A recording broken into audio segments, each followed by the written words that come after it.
Hello, I'm Steve Shaw, National Coordinator of Football Officials and Secretary Rules Editor for the NCAA.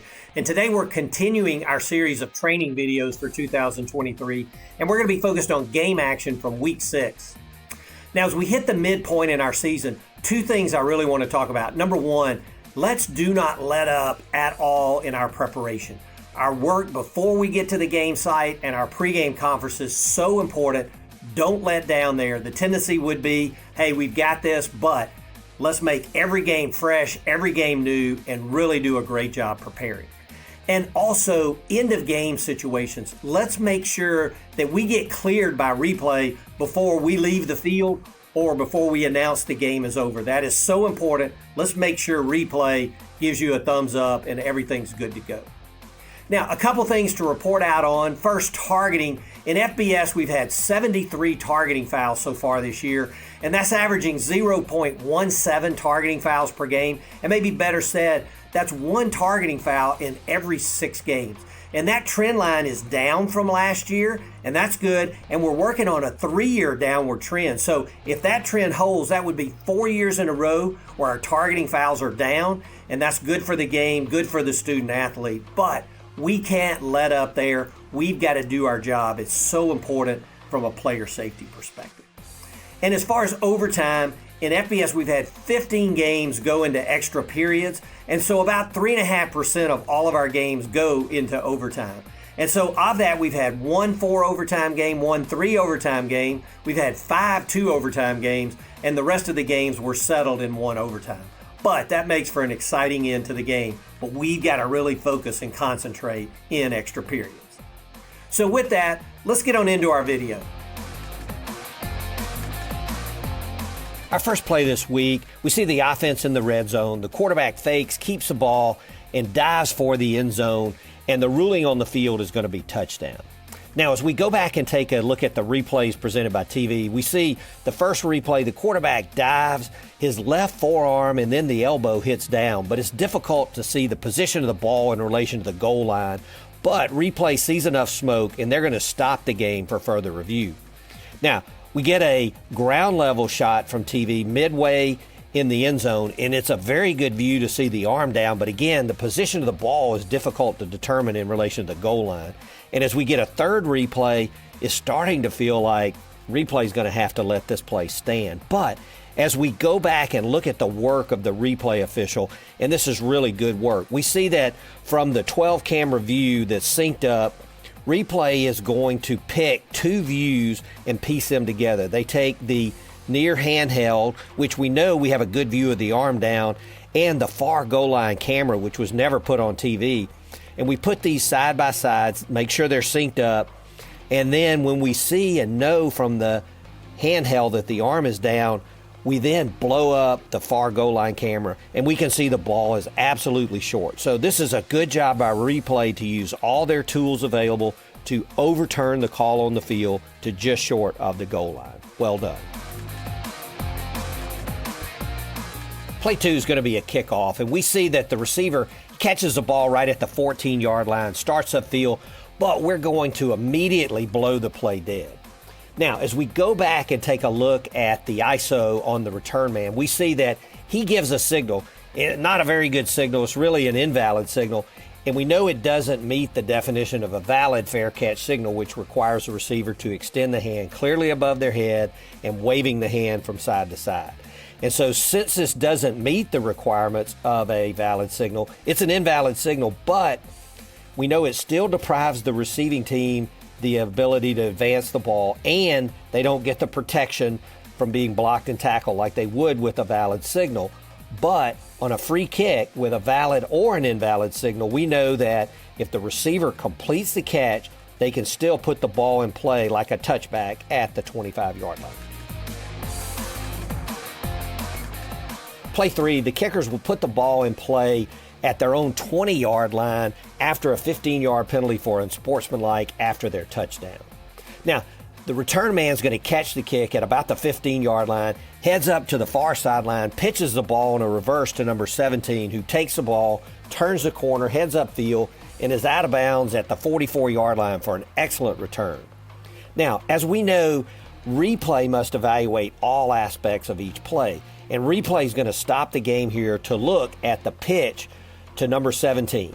Now, we see that the initial returner pitches the ball from right at the 20-yard line, and number 17 is going to catch it maybe just beyond the 21. Now, live, optically, it appeared to be backward, but this pitch is clearly forward, and we get a good announcement from our referee. Too soon. After further review, the pitch was forward from the 20-yard line.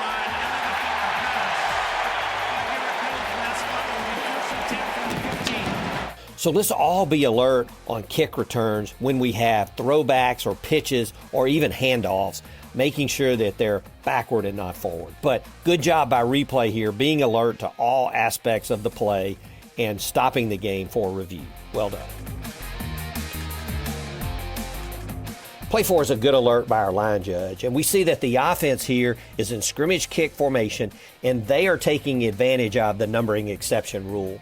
And we see that the snapper is established. Remember that if the snapper touches or simulates touching the ball with hands at or below the knees, they are established. And so in this case, the snapper has one hand on the ball. He's established. And we notice the left tackle, number 10, is on the line and covered up. Now, number 10 steps back. He gets set as a back, and the right up back steps forward to be on the line. Now, after pausing, number 10 goes in motion across the formation, and then the ball is snapped. He turns up downfield. Now, we know by rule, once the snapper is established, all linemen not numbered 50 to 79 who are ineligible by position, and number 10 is covered up here, so he's ineligible by position, they must be on the line and covered up, not on the end of the line when they snap the ball, or it's a foul for an illegal formation. So this is good recognition by the line judge to get the marker down. And remember, the snapper is the trigger here. If number 10 shifted into the backfield before the snapper established, he'd be okay. So when teams go into scrimmage kick formations, let's be hyper alert on these formations. Play 5 is really a reminder of a rule we see frequently on test questions, but not very often on the field. Now, we're going to get a punt. Receiver number 6, he muffs the ball, it bounces, and is ultimately going to be recovered by number 12 of the receiving team. But it's important to note that if number 6 did give a valid fair catch signal here, we know that by rule, if he signals and muffs the ball, he gets an unimpeded opportunity to complete the catch. And from the end zone view, we see that he does give a fair catch signal. He's going to muff the ball. He tips it up 2 times, and then kicker number 43 is going to make contact and drive him out of the way. Now, the receiving team recovers, but if in your judgment number 6 had an opportunity to complete this catch, he must be given the opportunity to do so. So by rule here, you can make the strong case that number 6 still had an opportunity to make this catch, and number 43 moved him and committed a foul for kick catching interference. A very interesting play.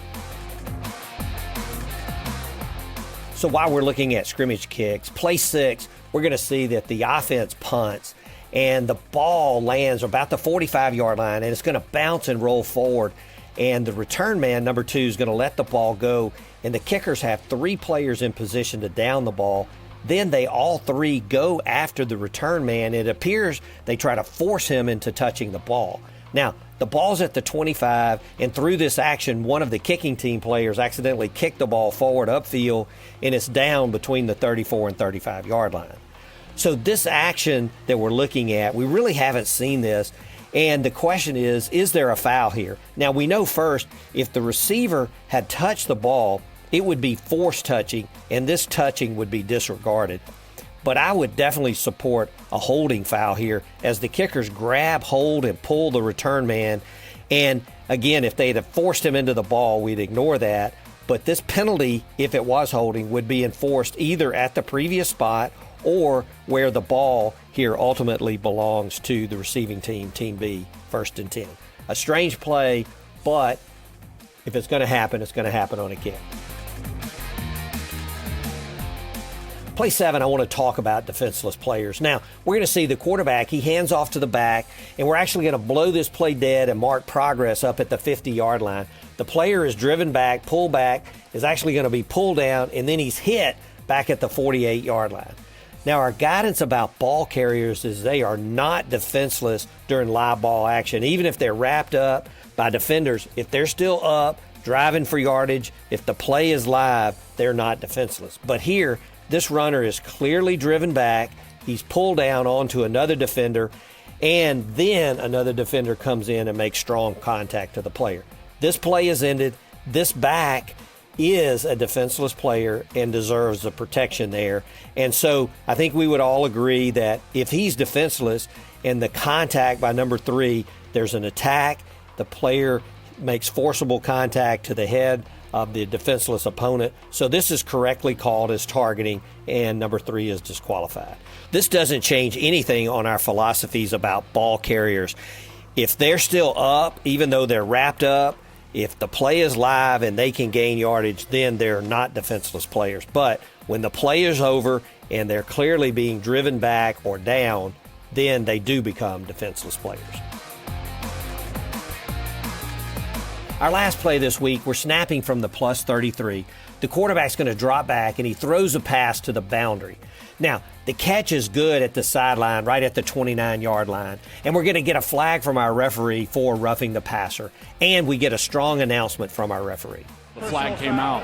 Roughing the passer, defense number 51, high contact, 15-yard penalty, automatic first down. As we go back and take a look at the replay, the ball is gone, the defender is late, and the contact is high. So this is good judgment for roughing the passer.